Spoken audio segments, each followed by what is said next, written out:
नीलाचलनिवासाय नित्याय परमात्मने बलभद्रसुभद्राभ्यां जगन्नाथाय ते नमः। जगन्नाथाय ते नमः। ॐ समस्तजनकल्याणे निरतं करुणामयं नमामि चिन्मयं देवं सद्गुरुं ब्रह्मविद्वरं सद्गुरुं ब्रह्मविद्वरम्।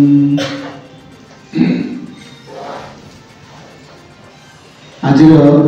शुभ अवसर जगतरनाथ जगन्नाथ पाद तले मोर भक्तिपुत्र प्रणाम जनाई गुरुदेव स्वामी चिन्मयानंद चरण में भक्तिपुत्र चरण जनाई पूज्य स्वामी सदानंद कुमार प्रणाम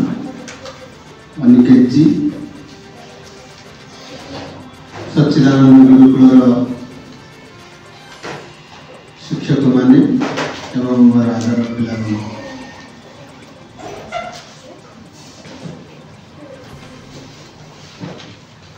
जे आमे बड़ मनीष भल मनीष हाँपाई जीवन गोटे बड़ लक्ष्य निश्चय रखा गुरुदेव भाषा हायर दी गोल ग्रेटर दी इंस्पिरेशन लक्ष्य जिते आम महान हेब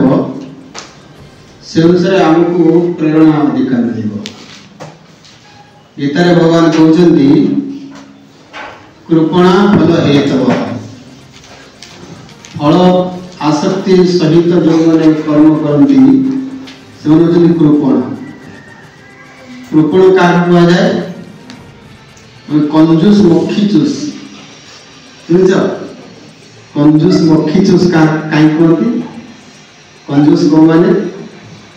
क्षीर में जब मछीटा पड़गला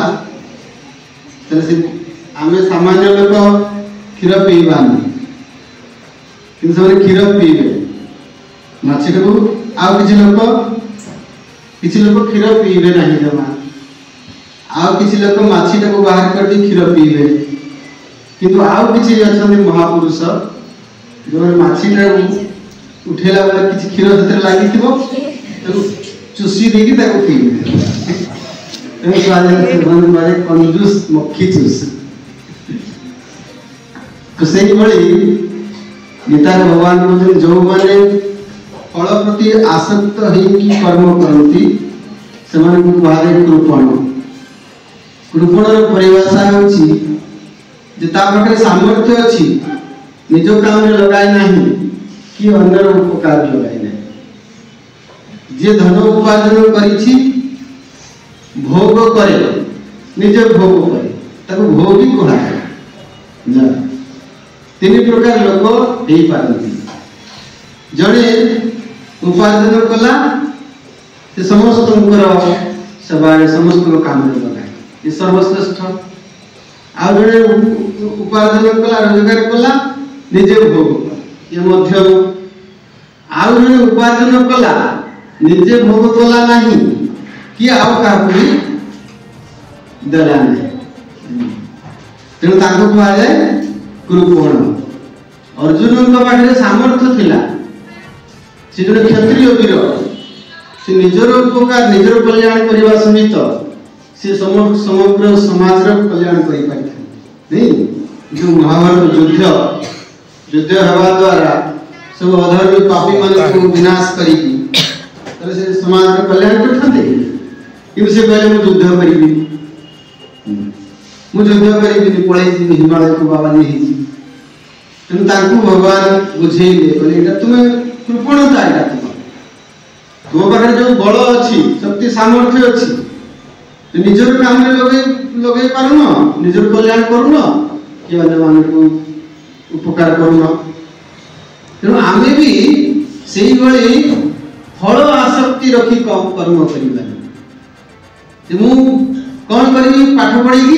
डाक्तर है डाक्तर है कौन कर बहुत टंका देवा तुम्हें कौन हल डाक्तर है तुम बहुत टंका रोजगार करने खाली डाक्तर हेल 2 टंका रोजगार कर कौन कर बड़ घर करी बड़ गाड़ी एंजॉय करी तुम कौन हेल भगवान को आशा तुम कौन नहीं तेणु आम महत लक्ष्य गोटे रखा कौन महत लक्ष्य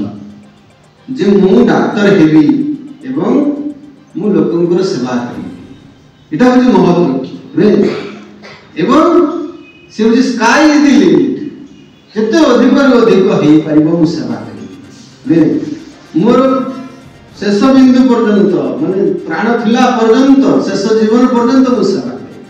करी ताहले higher the goal greater the inspiration जिते आम लक्ष्य महान हेब से अनुसार आमको प्रेरणा दे जिते प्रेरणा आम पाइबा सेते उत्साह आम आसे सिंसियरली आम काम कर पाइबा आम भीतर आलस्य आसबनी आम भीतर कौन सी हतोत्साह निरुत्साह आसबनी आम जीवन में महत् लक्ष्य रखा जहाँ